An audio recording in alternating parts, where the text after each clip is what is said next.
Welcome to Leadership of Fools, a podcast for people prepared to have real, raw and relevant leadership conversations. Today's leadership topic: what can leaders do to be aware of and address everyday sexism in their organisations? Peggy O'Neill joins us, the president of the Richmond Football Club, and Tim Reid, the CEO of MYOB. Hello and welcome to Leadership of Fools. I am very excited. My name's Amanda Buckley and I am at the mic. Colin Beattie, as always, is joining me at the mic. Thanks, Amanda. And we have two wonderful guests joining us at the mics. We have Peggy O'Neill. Hello. Hello. And we have Tim Reid. Hi, everyone. Colin, I'm going to throw straight to you because I don't want to mess this up. What's our topic for today? The topic we're dealing with today is what can leaders do to both be aware of and, probably more importantly, to address everyday sexism in their organisation, in the workplace. Colin, when are we going to do something serious? You're always throwing these. I know. Just the about. light topics, just the really easy ones. We're expecting Peggy and Tim to nail this within the next, pressure. 3 minutes or so, with their wisdom and their insight. I have to say, I do love that these are the topics that get bitten into.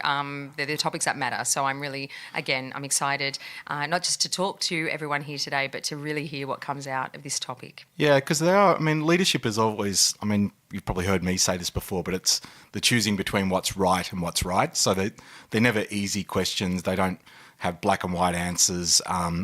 And I must admit to even being a little nervous myself today, thinking about the topic. There are things I constantly become aware of from my generation, so I'm in my late 40s.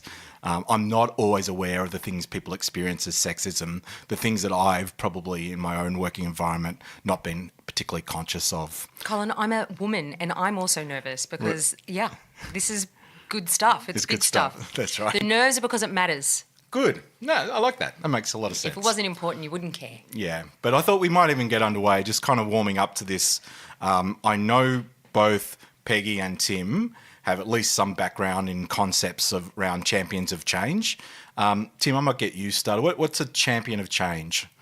Absolutely. So I am a male champion of change. The Male Champions of Change was a program that Liz Broderick started about 8 years ago when she was the Sex Discrimination Commissioner for Australia. And having spent about 30 years trying to promote and get behind different initiatives to allow women to flourish in our community and in our society, she had an epiphany, and she'll call it a disruptive thought, that so long as women were the only ones who were being held accountable for the status of women in our society, that it just wasn't going to change. You're right. And I think she'll say that the trajectory we were on was that we would have sort of gender equity in rough terms in the workforce somewhere in 180 to 200 years' time at the rate of progress that we were making. Which, meaning reliance on women themselves to drive the change agenda. Just everything that was happening at that moment, which was predominantly women taking accountability for the status of women. So she decided to start Male Champions of Change and say, you know what we're going to do is get a group of men and have them take accountability for the system that is promoting to the extent that 8% of ASX 200 companies are led by women. When you go through executive ranks at that point, it was about in the rough order of 20%, and frequently in specific functional roles in businesses. So she functional roles like marketing, HR, etc. Yep. So she got together 8 of the CEOs of Australia's largest businesses and started Male Champions of Change. Well, it's now somewhere in the order of 160 or 170. I've been a Male Champion of Change for the last 2 years. I'm part of a group of 15 who work in STEM-related areas, so Vice-Chancellors of universities, research organisations, as well as for-profit businesses like MYOB. What it really means, what it boils down to, is that you make a certain number of commitments. Number one, that you are going to have a plan to address gender equity in your organisation. Number two, that you will set goals and that you will publish those goals and report on your progress towards those goals. Number three, that you'll commit company resources to examining areas. So, for example, the one that we're doing at MYOB at the moment is everyday sexism. So today's a great topic for us to be talking about. That you'll take the panel pledge, which means you will not represent your company. You will not attend a panel that is all of one gender. Right. So you will promise to go out there and in make keynote sure speaking events. Correct. That there is a gender balance being promoted as what leadership in that industry is. Bloody great. I'm really excited. What is that woman's name again? Liz Broderick. Oh, she's awesome, and I love you, Liz. She is an inspiring individual. In fact, I had the privilege of travelling to New York with her earlier this year because Kelly O'Dwyer, the Minister for the Status of Women in Australia, put forward Male Champions of Change as Australia's initiative to take to the United Nations and the Commission of the Status of Women. And I had the unique privilege of being one of the champions of change to go with Liz and hear her talk to the rest of the world about this program. Wow, how was that received? Our stories too. Look, really well. Yeah. It's interesting as a man, the thing that she warned me against or about was that it was quite likely that there would be negativity about me being there. And again, because this is an area where many women have spent decades dedicating their efforts, their passion, their lives, and that having men be a part of that conversation isn't always welcomed. But what the Male Champions of Change is about is men taking accountability for the gender outcomes in their organisations. It's not about fixing women. It's not about helping women. It's not about seeing there being a problem and therefore asking women to deepen their voice, to have more gravity when they make a point in a meeting, etc.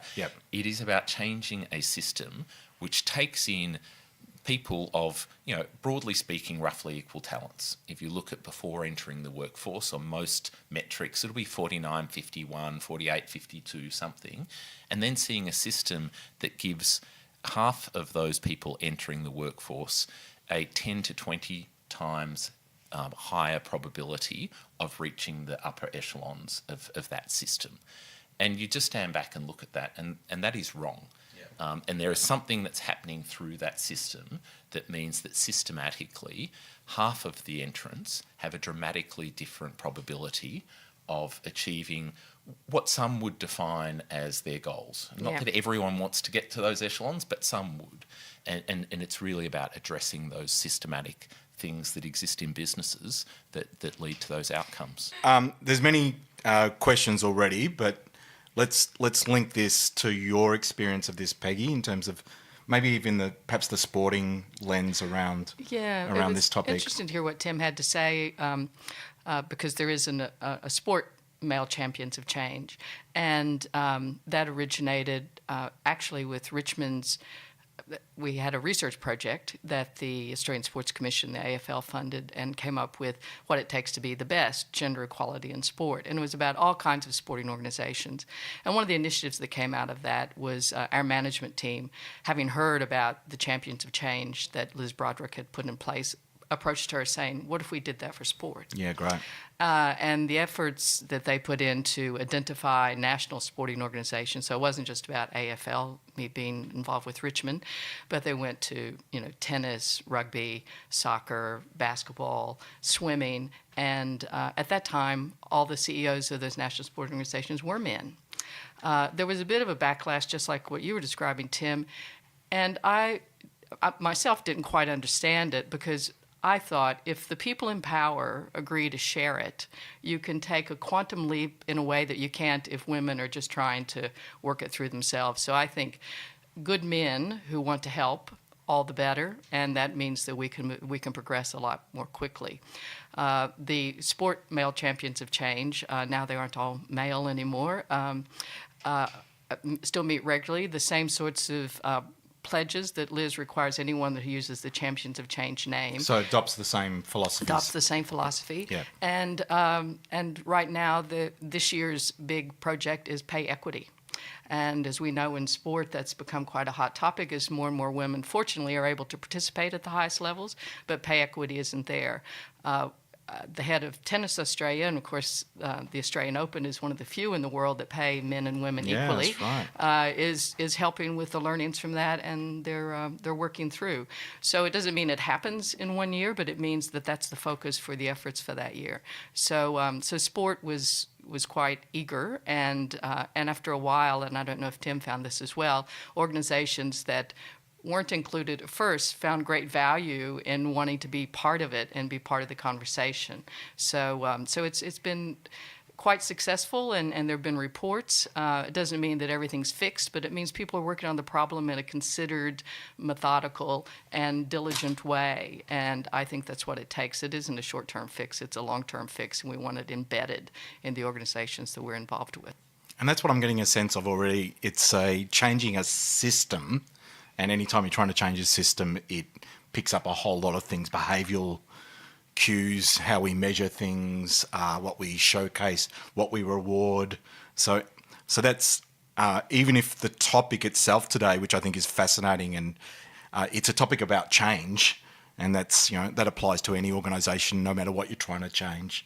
I can't help but ask this question of you, Peggy. Being an AFL president, are you the first female AFL? I am. Can you believe that? Yeah, no. Well, no, it's only been. I've only been president for 5 seasons, so to think that in the history of the game there hasn't been one before me is a bit sad. Yes. But hopefully I'm not the last. I'd love to But have also, people that come. when you say I've only been the president for 5 seasons, did you hear what you just said? And they've been a good 5 seasons for the Tigers, Peggy, I might there say. have been ups and downs. Last season was a good season. That was the a one great before that season. was not so good. But you build. Yeah. Those Yeah. are all long-term commitments.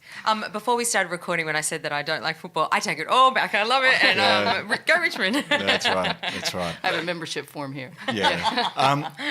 I'm going to bring up the topic just in a moment. I'm curious for both of you in terms of what you've just alluded to. What have you both been learning? So what's been hard about this? What's been, where have you had wins? What's the insight you can draw already, Tim? Look, for me, I'd say broadly speaking, it's been an enlightening couple of years. And it started out with me doing what we called listening sessions, where I got a group of women who were starting their careers inside our business, and we talked around a whole range of topics around gender in the workplace. A group of senior men in the business and had the same conversation, and a group of senior women in the business and had the same conversation. And the most enlightening thing for me was how aligned the women who were starting their careers and the senior men were on their perspectives, and how separate the senior women were. Well, I'm intrigued already. I can totally see, why that is so. Because You've got it already, whereas I haven't. Because why shouldn't they have the same goals and ambitions? But it's the in-between that pounds it out of you. Yeah, it's what happens on the journey. And it was, I've got to say, it was, incredibly, the senior women's session was by far the most intense conversation of the 3. There was a perspective from the women who were starting their careers that the world was at their feet, and they weren't going to let anything stop them and get in the way. There was a perspective from the senior men acknowledging that there's probably more we could do, but just tell me what the answer is and I'll do it. So there was good intent, but very little ownership. And then from the senior women, there was just a feeling like it was just an ongoing push, and every single day facing something in a different form, in a different way, some very, very small ways. There wasn't a uniform view of what the sort of the most important issues to address were. There was, So it's not immediately obvious. Like it's not no black and white. We'll just do this. But by what this. was glaringly obvious to anyone who would have written one takeaway comment is the system's broken. Yeah. Right. So you couldn't leave sort of then thinking, I might back out of being this male champion of change, because that was absolutely there. What else has been? What else have I learnt on the journey? The there is a wide range of views, perspectives, but I'd say even awareness. And it really starts with awareness and divergent views on the use of some language, for example, and there'll be different views from different women, and so there's not a solution, and I think people struggle with that. They'd like to know, well, just tell me what I can and can't say, and I'll say it or won't say it. Yeah. And it's really not that simple. The context with which things are done, the way in which we use tone in our voice, the glances that get made, the etc. are all a part of this. And so it is a very, very challenging topic, but there are some simple things that you can do as well.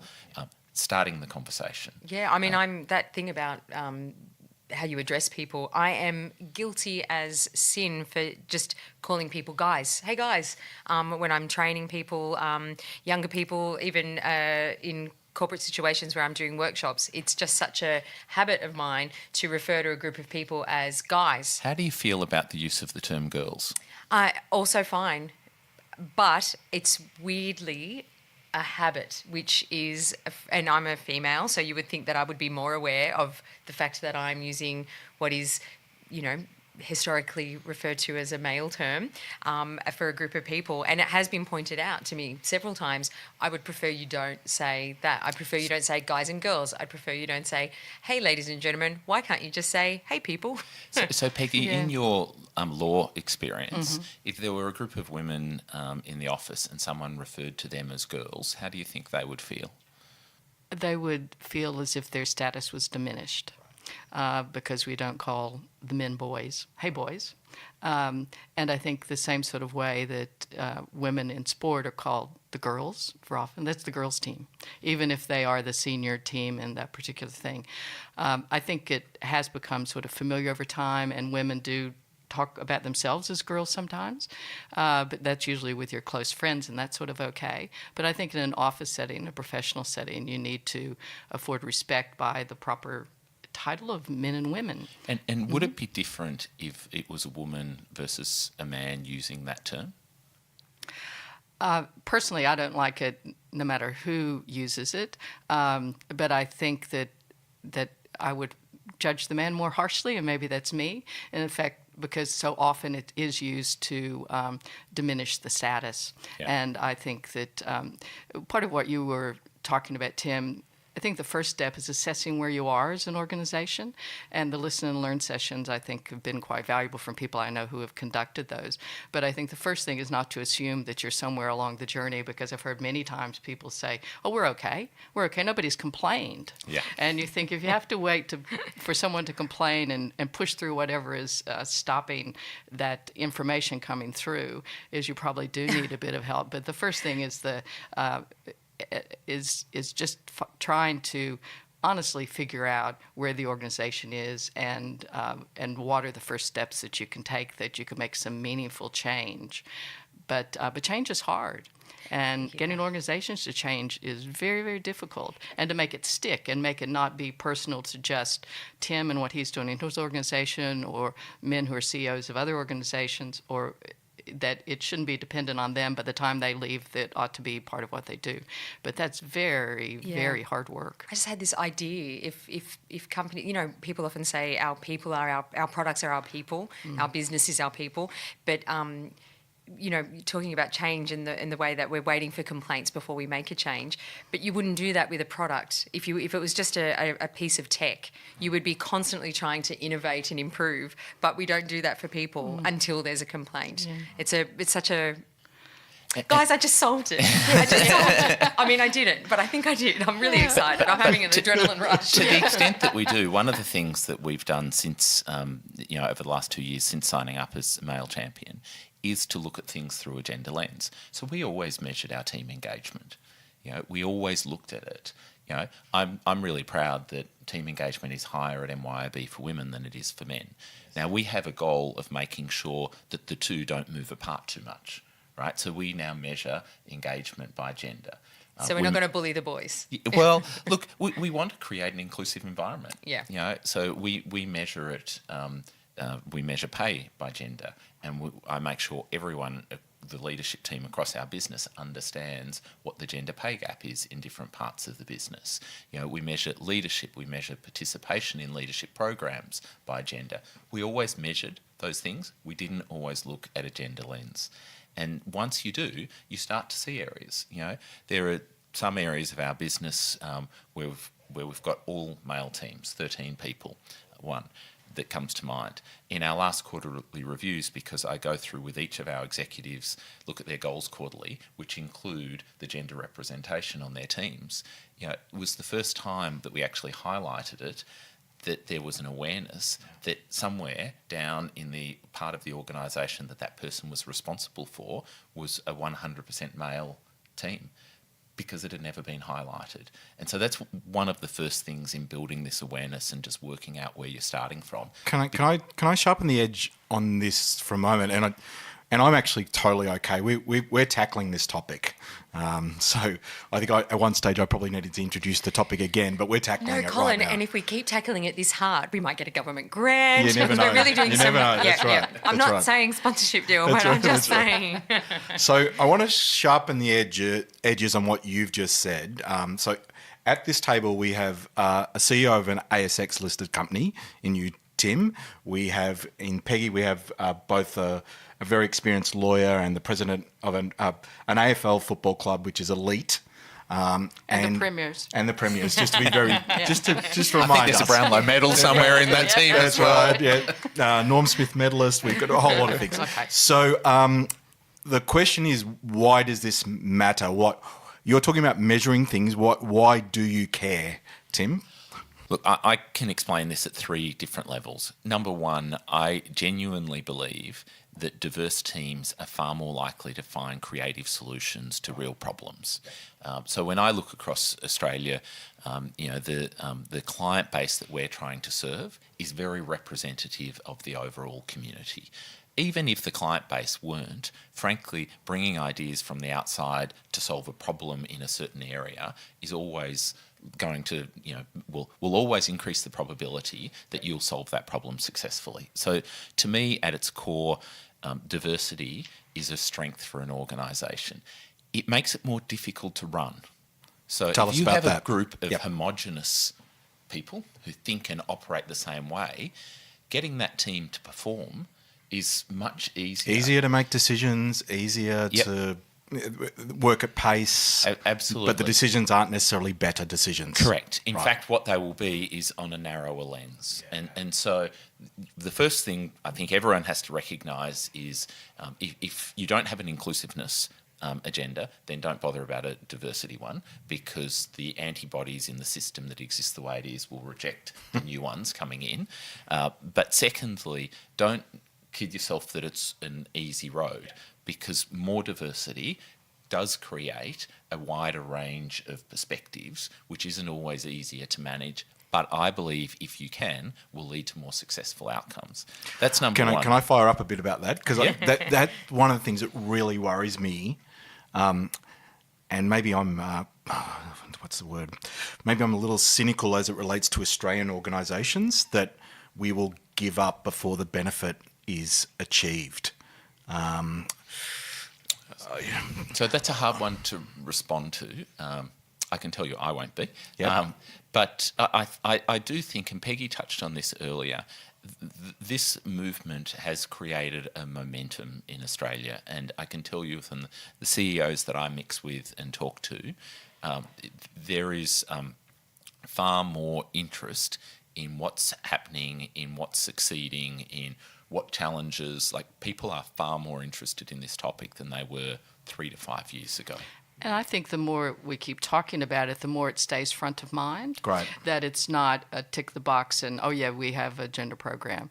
Yes. But another thing, we're talking about language, is I never think of gender diversity, it's gender equality, and it's about fairness. And I think diversity is about more than just gender, but when you're 50% of the population, it's not diversity, it's equality. Yes. And I think that when you spoke about perhaps we'll give up, I think businesses, if they look at internationally where there's a bit more long-term experience in this, the performance of those organizations shows that you do reap the benefits Yes. If you give it enough time. And Yes. if there's a true cultural shift behind it, it's not just, we'll sprinkle some women around and we're fixed now, because lots of times those women are doomed to failure because they didn't really include them, and the inclusiveness goes along with making sure that equality is throughout the organization. Yeah. So I think there'll be nothing better than when the economics really stack up. And I only say that because it probably was the question I was asking of you both. What's the driver for this? And I think when the economics really stack up, we can be confident, no matter who's in that office, whether it's the president, the CEO, that they're doing it for the right Well, I think reasons. you also have to realize that you've just, exponentially increased the pool of talent to pull from. Of course. Absolutely. And Of the course. economics is not just the board or the CEO, it's just the pool of talent. And one thing in sporting clubs and my football club is you don't get to make a lot of decisions, but you want to make sure that they're the best ones you can. Absolutely, And yeah. you don't want to do any harm. You want to do good. And so the more views you have before you arrive at a considered decision, the better, because all too often you're just speaking to yourself. And that is easier, and it might be a lot more fun. But if you're interested in the long-term welfare of the organization, you really need to have as many voices represented as possible in the organization and around the board table. And when people see themselves represented, the likelihood is that then they can see themselves in that position, and so then they would apply for things, they would be more inclined to participate in leadership forums, like you were saying, extra training, things like that, because they're seeing it's possible, it's supported, and or it's just normal. When it's just normal, it's even normalised. better. Yeah. That there's not that you don't actually have to say, we need more women to apply for this, because it's just normal to apply for the job you want and to work towards the goal you want. Yeah. So two other reasons, Colin, Sure. from my perspective. So that's the first one, and that's the hard business one. The second, I would say, which is also a relatively hard business one, is just about managing risk in an organisation. Yes. I believe the community's expectations of us as leaders are changing and are evolving. And you look at everything that's happening with the Royal Commission right now, you just look at what is the pub test? What would the average person be expecting a business to do? What would they expect a leader to be responsible and accountable for? And it's not what they could do, it's what they should do. Yes. And that was the real question that ASIC examined in their examination of CBA and of the culture there. And they said that there was too much of a focus on what should be done rather than what could be done. And I think in terms of managing a brand, and one that I would love to have more people engaging with, that the expectations of the community are that the organisation will reflect the community. And that doesn't happen if you're strongly weighted to the representation of half of the community at the exclusion of the other half. Yes. So I think that's also it's a longer term one, but a hard business reason. The third for me is just a very personal one. I feel really, really ashamed of standing in front of graduates coming into our organisation, knowing the simple facts of the system that they're entering, the corporate system, Is not fair. is heavily weighted towards the advantage of one group over the other. Yeah. Yeah. And it's not talent, it is the system that promotes that talent, that shapes that talent, that creates those pathways and opportunities. And so that it's just wrong. And so for me, that actually becomes a personal driver of this, which I would hope is one that other people in business will see as well. That's great. A bit of it is language, as we've talked about. I think a lot of it is assumptions about people without really knowing them. Oh, she is just holding on this job for a little while and go off to something else. In the dark ages, the 1970s, and if a woman got married, she lost her job often. I know, it's phenomenal, isn't it? Somebody Which will be is not too far in the distant when you past. think about it, which is why this momentum that Tim was talking about, to keep up, because you can go backwards so quickly. Yes. And when you think, really, was that what happened? Is somebody was supposed to take care of you for the rest of your life, so you didn't need to work? But that was part of the reality. And sometimes when you think working and doing a good job is sometimes hard enough when you're putting your effort in. If you're also having to every day get yourself mentally prepared to go in and do battle again for what something that should be more free-flowing and that you should feel included, well, after a while, it does wear you down. So It's if someone exhausting. can start... The battle is exhausting, it's isn't it? exhausting. So if someone can help keep the door open for you, if someone can have those words of encouragement and make sure that something happens around that, I think women respond to that. And as you were saying, women do think if they have a legitimate chance and that the organization is serious about making a difference, is they'll apply for those jobs. They'll stick with it. They can see a career path. They can see that they're with an organization that they can care about. And I always think you do your best work and you go above and beyond what needs to be done. If you care about the organization you're involved with, whether it's not for profit, whether that's your job, whether it's the football club, whether it's something, is you have to have a deep connection to it. And it doesn't happen if you feel like you're fighting an uphill battle all the time. I mean, the fact that maternity leave, you know, you've got your job, and not all of us have children. Not all of us, you know, are going to use maternity leave, but some of us might accidentally find themselves on maternity leave without having planned that happening. Not speaking from personal experience, totally personal experience. So it happens, and then you return to work, and it's very, very hard to either maintain the position you had. If you were on a trajectory, of course, you've taken time out. I think women aren't silly. We understand that we have to take time out, and we understand the whole concept of the fact that things change while you're not there. But to think that you can never get back there, to think that, you know, the likelihood of me ever making it to a certain position, because at some point I do want to have a child. So, and it's an interesting one how once you shine a spotlight on that, some of the small things that can be incredibly empowering. So it was probably 18 months ago that we promoted the first person who was on parental leave. And so, you know, Whilst on parental leave. Yep. So she had left to have to spend some time with her new baby. And, you know, before going on leave, promotions in our engineering team happen twice a year. And, you know, and based on what she'd achieved, we went through that same process and promoted her despite the fact she was on parental leave, right? Why on earth wouldn't we? You know, we wanted her to come back to the organisation. She'd done everything that everybody who wasn't on parental leave had done to get that promotion. So, you know, why wouldn't you? But it was an incredible moment, and, you know, just those little things to make people believe that it is actually possible. I would not underestimate the effect that would have had on people working that would have witnessed that. I think that would be something that people would genuinely be applauding. So Colin, just getting back to the what is everyday sexism, to quote Liz Broderick again, I obviously listen to her. Quote her, I love her. She has described it as the gender asbestos, that it's in the walls, it's in the ceiling, it's in the floors, it's invisible, and it's deadly. And she has just sort of said it's all of those tiny little things, the language. You know, I mean, I had a conversation with the jokes. I had a conversation with some of our team members, and we tend to wear T-shirts at work, and company T-shirts tend to be black. And so the positioning of a word or a logo across the chest, right, it makes men and women feel differently about wearing that T-shirt. And so it's these little things that aren't done, I think, with malintent, but are done with a lack of awareness. The assumptions what that the, you talk about. what the impact will be. And sometimes it's thoughtless rather than intentional. Yes. But I also, when we talk about everyday sexism, one of the things is, you know, I'm old enough to have been a first at a number of things as the only woman, and the only woman in a room.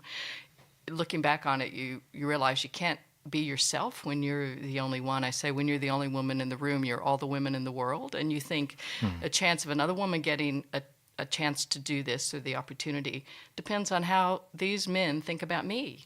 That suddenly I'm representing... there's more inherent pressure.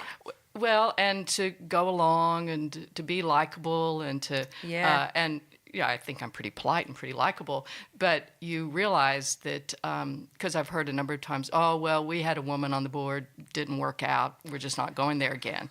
And you think... We're not going there again. We're not going there again. Oh, my goodness. And We'll so write off 50% of the population because of one experience. Too which- difficult. I've been back to McDonald's heaps of times. And it repeats on me every time, but I go back. I know. Or you think, well, did you ever think it may have been the rest of you and not that person? But I think that's an example of everyday sexism is, we'll see how this one goes. And if this one goes okay, well, maybe we'll open the door. And the chances that there was an inclusiveness program that went ahead of that change was... Zero. Yeah. Yes. So some of those things, which are, as you say, it's the way we do things around here, and that's the definition of culture. And if your culture is we give a woman one chance, or we'll do a trial, but we don't really have the support, and we'll just judge everybody by how that one experiment goes, is the way we do things around here. So I'm starting to make some sense. The imagery of asbestos is actually very, very powerful. I like it, and the deadly part especially, and the fact that we're not aware of it. The second part is almost where we started today, which was we're trying to change things systemically, so they're not always the most obvious things. So if this was sexual harassment and it was obvious, organisations go, well, we deal with that. That's quite different. It's in our policies, and we would never let that against happen. the law. And Against the law. And lots of people think Good that's point. what And it that's a really is. important point there. Yes. Yeah. But it's not. This is the stuff that happens, Yeah. like it says, every single day. And look, there are so many examples, right? One of the things we've been looking at are the correlation between the growth mindset, innovation, and engaging women in the workforce. Mm-hmm. And growth mindsets are mindsets where you believe that people can improve, you believe that things are possible, versus fixed mindsets. He or she does not have that particular skill, and therefore they can't do this job. Well, maybe they don't have the skill, but maybe they could learn that skill, and so on. So it's that fundamental belief that there's a journey, and a journey of growth that enables. If you write position descriptions that are framed with a growth mindset, so the types of skills that have proven to be successful in this role include the following. We have a comprehensive program to help people develop skills where they are, versus must have X years experience in this role with these things.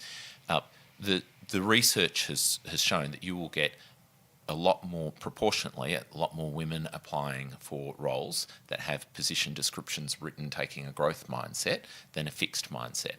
It doesn't deter men to apply for a role because something's written with a growth mindset versus a fixed, but it does with women. Yeah. Right? So there are those sorts of things as well, which that's the asbestos. I don't think anyone really intentionally set out to write a position description that was far more attractive to one gender than another, but that's the consequence of what exists today. And it's just an onion where, I think what we might come back in a few years and talk about everyday sexism being completely different sets of examples once we've peeled back the onion a few more layers. I can't wait to see what those examples are. No, they'll be better, I promise. Yeah. Well, and There'll be possibly improvements tougher. all the time. Yeah. I think that just on that really quickly, the thing I see is I work in admin. I work predominantly with females because I'm a part-time worker. I'm also a parent. I work with many part-time mothers. It seems to be where a lot of us end up. And by end up, I don't mean that necessarily negatively, because I think we do really great work, and we aspire to do well every day in what we do. Yes. But there is an end game a little bit with the kind of work I do, which is there's not a lot of growth. But I don't think everyone woke up and said, I hope when I'm in my early 40s that I am really good at Excel, and that I don't do anything else except filing most of my week. That's not really what we would have aspired to be. But it's interesting the way we're treated. We often get given things like, can you set up the meeting room and wash those glasses? I kid you not. Yes, as admin people, we're meant to be supporting, but I don't think admin meant washing up. And yet, and people say it's not sexist because we're asking the admin team to do it, but the admin team is predominantly female. Yeah. And I'm pretty sure we're not sitting there doing nothing. We do have other things to do. So if you drink from your glass, you can clean your glass. Well, my first legal job, I was the first woman they had hired in their 100-year history. First lunch of all the junior lawyers. Peggy, would you unwrap the sandwiches? Oh. And I said, I don't think that's in my job description. And they looked at me kind of shocked. Go, Peggy. Because it was the first time, I suppose, an admin staff had not come around to, or they weren't yet there, but I do. But you sort of think, Well, you were the wow. closest thing, I was the right? closest thing, and I wasn't be taken seriously. I did go to court, and they asked me when the lawyer was coming, but that was another story. Oh, my God. Man. So that's right. But the Tim, as you see your organization change, I was just thinking, what about the backlash? We're seeing a bit of that now, that it's because there are too many women around, there are too many opportunities given to them, and of course things are going to go wrong when you have these inexperienced people that you've just given jobs to. We've What destroyed happens the to joint. them? That's Yeah. Yes. What happens Yeah. to the middle-aged, white, male, pale, stale? What's the word Yeah. terms they do? Yeah. To the man. Look, I don't doubt that there is a degree of fear amongst some men, feeling like this will discriminate against them. I've spent a bit of time in our organisation trying to explore that and where might it exist. I think because we're hiring a lot of people, so at the start of this year we were 1,500 people. If we hit our goals by the end of the year, we'll be about 1,800 or 1,900. In organisations, we can almost absorb the change by growth, which I think is easier, but the reality is that's what it is. So my experience has been we haven't had a lot of backlash yet. I say yet yeah. because it might be that we just haven't got to the edge of it. Yeah, So, okay. so just to put a few numbers out there, when I joined as a male champion of change, we were 38% women. A couple of years down the road, we're now 42% women in the workforce. Back then, it was 37% women in managerial and leadership roles, so close to the 38% representation. Today, it's 41, so still close to that 42, where it is across the workplace. And so for us, the thing there is about really increasing female participation in our software engineering teams. And so that's the So part. that's why the investment in STEM is really vital in terms of the champions of change. Yes, and so it's what we can do there systematically, but Yeah. also within our business. Just because that's the population doesn't mean we can't do things differently. And we've set a target to say 40% of entry roles at MYOB in software engineering will be women. And so, and in our first year we've hit that, which is great. But it might be once we get a bit further down the track with that, where we're really trying to create change where the backlash might kick in, and we're probably just too early in the journey, to be honest, for it to have had teeth that would be feeling that bite. And Peggy, you work in the law and you work in AFL football. Like these are, it's not necessarily male, female, but they're quite established cultures. Like in your experience of making change within cultures like the law and AFL, where do you start? Yeah, well, it's like you say, it's an established business model, especially the law. You sell time. Yeah. And the people who have more time to sell are usually the ones who move up the ladder to positions. So you have to intentionally make that model different if you want other types of people represented, because traditionally it's men who have a lot of support at home who can throw themselves into that and make money. And that's the way that the laws usually worked. I said that the law prepared me for sport because the senior women in both, there's very, very small number of women. AFL, I think that for anyone, when you're trying to make a difference, if the door opens and it comes to you as a woman, you got to walk through and Right. say, the worst thing that could happen is I'm no good at this, Yeah. and I go back to doing what I did before. Yeah. But you do want to be sure, and I felt this way at Richmond. I'd been on the board 8 years before I became president, that I knew the organization and they knew me, and the board elected me as president. And they wanted you to succeed. And they wanted me to succeed. I had been several years before, part of the committee that hired the CEO. I thought that we could work well together. So I thought this is probably, as close to a good chance of success, not knowing what I was walking into and realizing after about a week that it wasn't just chairing the board, which I knew I would be fine to do that, and I knew the organization, but you became representative of something bigger. And because it was a change, there was an initial, how did that happen, and where did she come from, and she didn't play, she's not even from here. And it took me a year or so to figure out that it was because I was an unknown. And as they get to know you, and then ultimately when you have success, you get the benefit of the doubt after a while, and that maybe this woman thing and this American thing isn't so outrageous that they could come in and actually be interested enough and commit enough time and have the energy. But it goes back to thinking you have the temperament and the skills to fulfill that job, and I thought I did, but it wouldn't have been a success if I hadn't had a lot of support from the club. And the other people, all men who are chairman of the other clubs, a tremendous amount of support. We don't see each other that often, but I feel like I could call on any of them because they understand what you're doing. It doesn't mean you're best friends, but it means that that you have someone who thinks about you and hoping that you win. And I had a real outpouring of joy on my behalf by a lot of those people.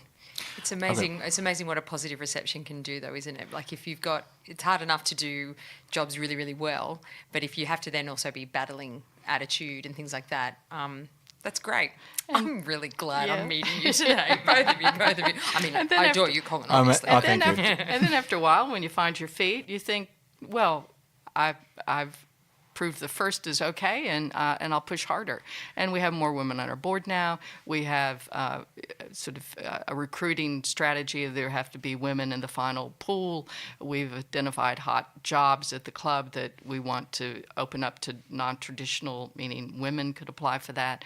Our community programs, we want to be sure, and I think all clubs should be this way. We want everybody to be part of us. And we want everybody to be barracking for us. And we want everybody to think that they have a home.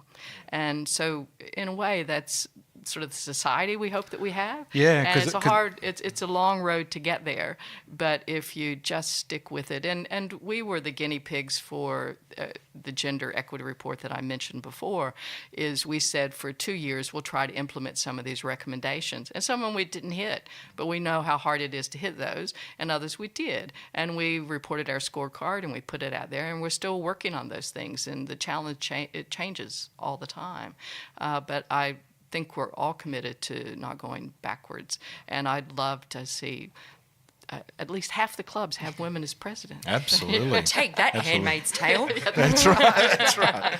I mean, I've got thousands of questions that I could keep on asking, and we could I'm a Sagittarian. Keep going. Is that what you were going to ask? No. 42. I know right. I'm 38. But Can I pose one more question to each of our guests, and then we might even just have a quick pause and then start to Colin, I grant you permission. Thank you. And thank you for showing respect to the helm. So my two-parted question, one to each of you, and they're slightly different.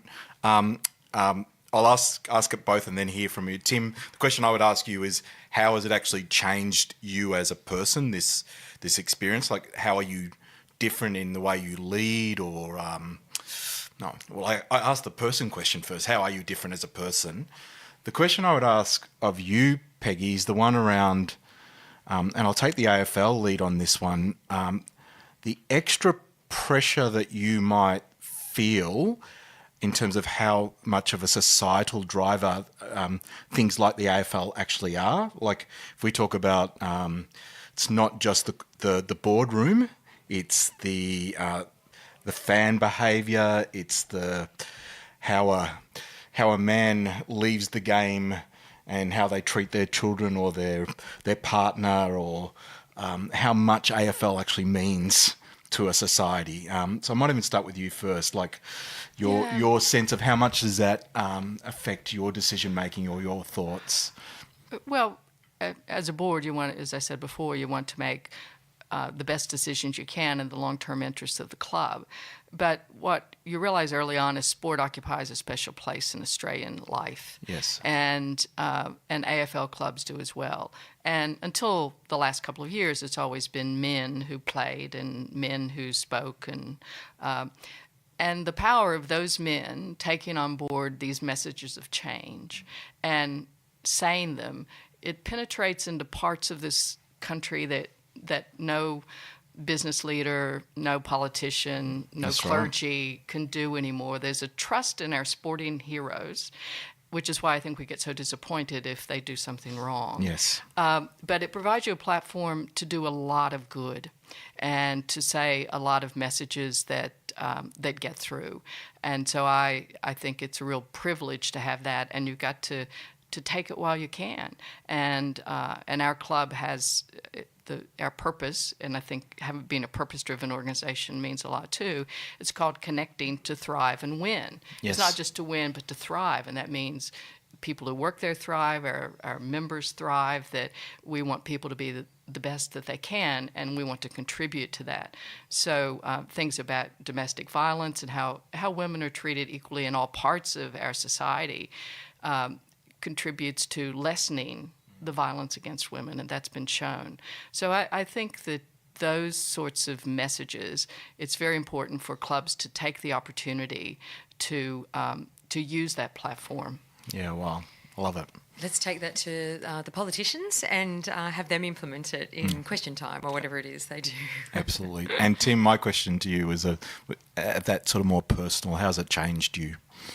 Yeah, look, I think this has been an amazing journey for me, and I'd say I'm quite early on in that journey. But I think I'm just more aware of as a person, to the point that Peggy was making, more aware of the opportunity in front of me to do things that will change inside MYOB, but will also hopefully ripple out and change others. And so for me, that's probably the primary changes, that I'm just more aware at a micro level and at a macro level. It's reinvigorated me. Right. I'm 10 years as the CEO of a publicly listed business. That is unusual. And I've always been very, very passionate about MYOB's vision to help businesses succeed, and really believed in the positive role that business can play in the community, and the importance of thriving businesses to have a growing economy, to create opportunities and growth for people, to create a tax base for the nation, and so on. But it's also genuinely, for me, opened up another opportunity of the way in which we can help the community thrive. So those would, and we're even probably be taking your experience in New York says it's even at a global, potentially at a global basis as well. I mean, what a humbling moment to take our story of MYOB to the United Nations to try and inspire, programs in other parts of the world to create change. Wow. I'd be pretty proud of that. Yeah, that's right. That's fabulous. I'd be damn proud of that. Yeah.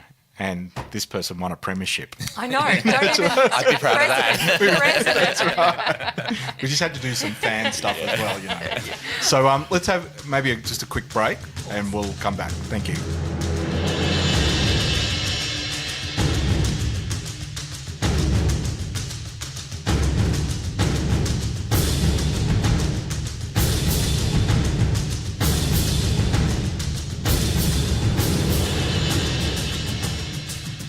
I'm going to throw to you, Peggy, because you have a question of Tim. You wanted to find out some more information. Yes, I was really interested to hear what Tim said, and very impressed about how much work's already been done in a short time. But Tim, in some of your comments, you talked about measuring participation, measuring pay equity. Do you work to targets for women in your organization across all those things, or is it quotas, or where did you come up with the measurements? So we do work to targets, we work to goals. We haven't set them as quotas. And sometimes this becomes a little bit definitional. But our perspective is we have goals right across the company. We have financial goals, we have goals in terms of engagement, goals in terms of customer satisfaction, and we have goals in terms of gender representation. Quotas often bring about the concept that I would only hire one person, whatever the quota is set around, because that is the quota. Language is so important. It's incredible. It is. And I think that can bring about the she only got the job because. Yes. The merit argument. Yeah. And so what we've been really what we have pursued has been we need people to understand the logic of why this makes business sense. And if we get people's hearts and minds into understanding the data and the facts are quite clear, then it's a sensible thing for them to do, and it's coherent with the rest of our goals in the organisation. Where we see areas that aren't making progress, where we see areas that are going backwards, then we ask the question, why? What's happened? All right, well, we need to therefore dig and understand, and the 5 whys, ask why 5 times and you'll get to the root cause of whatever the underlying issue is. So for us it is about goals, and I've had lots of debates with people about surely the most effective way is to put in place quotas, but culturally for us as an organisation, we're not a top-down directive organisation. We're an intellectual property organisation. We try and bring people who think about their work to work. And so I think a more sustained way of doing it, getting back to the what will survive me as leader in the organisation, is actually to convince people of the importance of this because of the business imperative, to set goals, targets, be very clear, very transparent about those, and measure people against the achievement of those goals. Does that It does. It's interesting, your comment. I chaired an inquiry for the state government on women and girls in sport and active recreation, and we did a number of sessions around the state just to hear what people in local areas and what change they would like to see. And it was surprising, almost uniformly, in no matter which part of the state we went to, they wanted to put in quotas for running the local sporting organizations, because without it, they said change would never happen. And one person said to me, targets are there to be missed.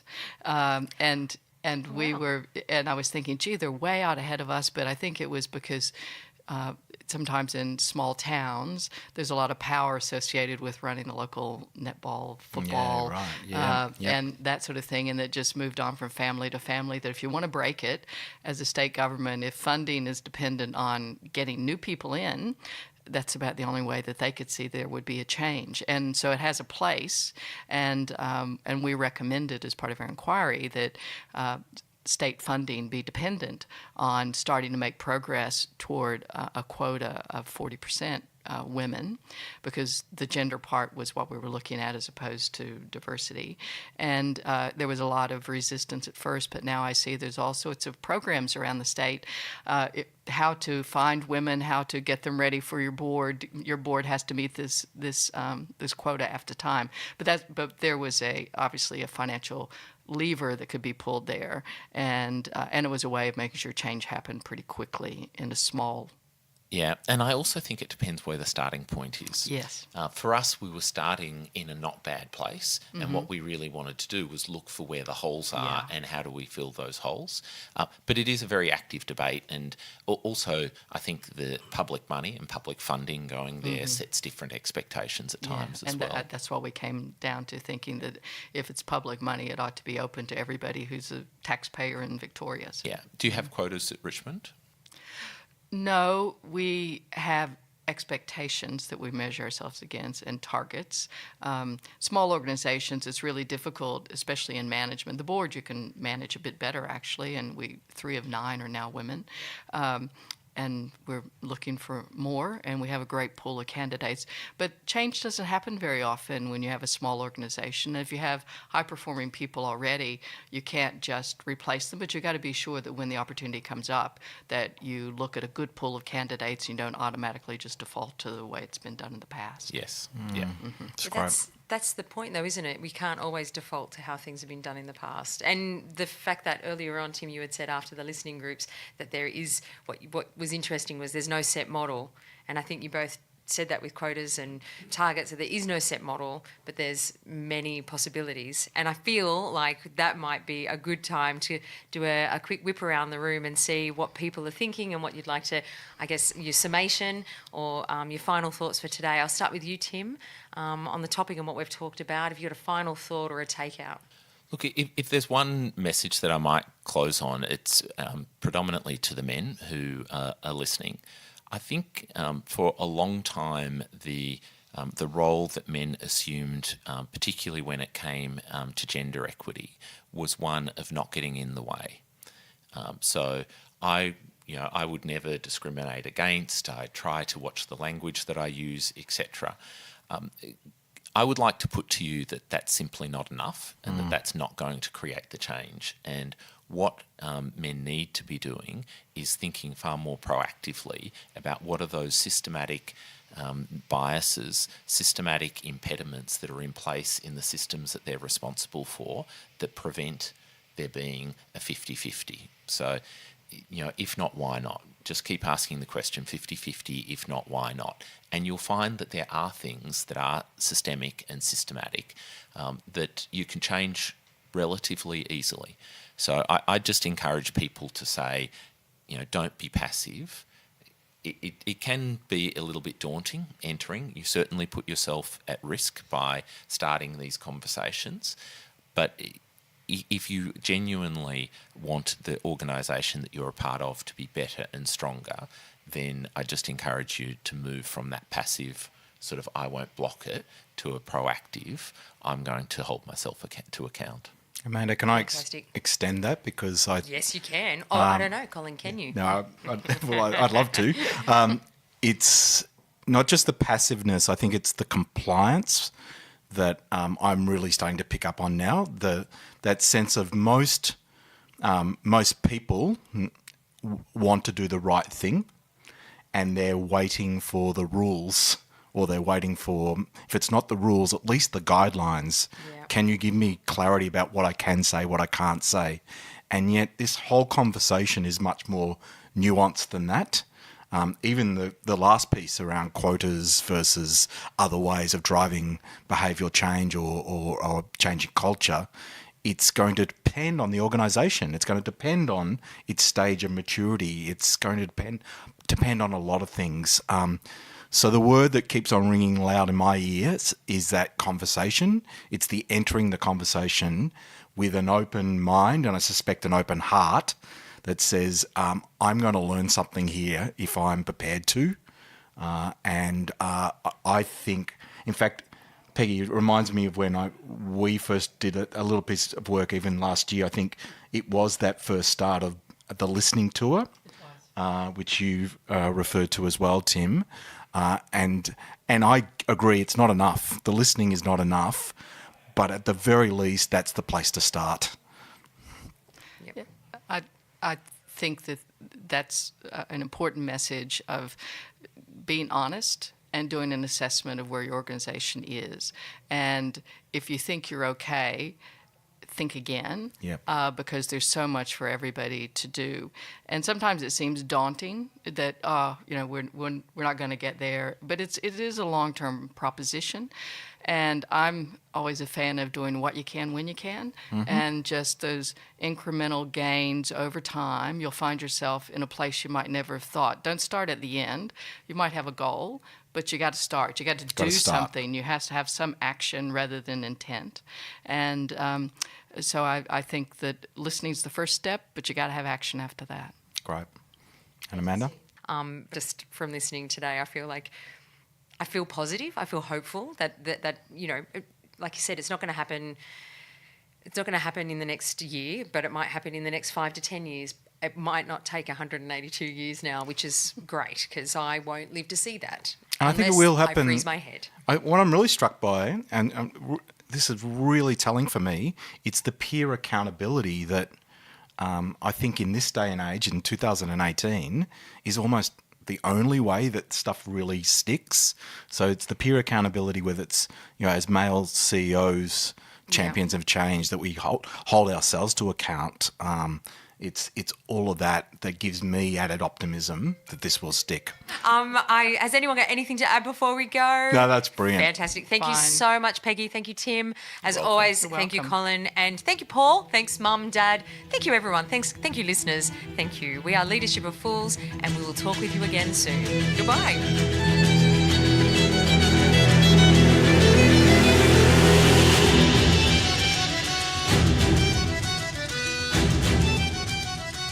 Leadership of Fools is gathering momentum. If you want to get on board, feel free to jump onto iTunes to subscribe. That way you'll be up to date with all the latest episodes. And if you're enjoying them, rate us with all them stars.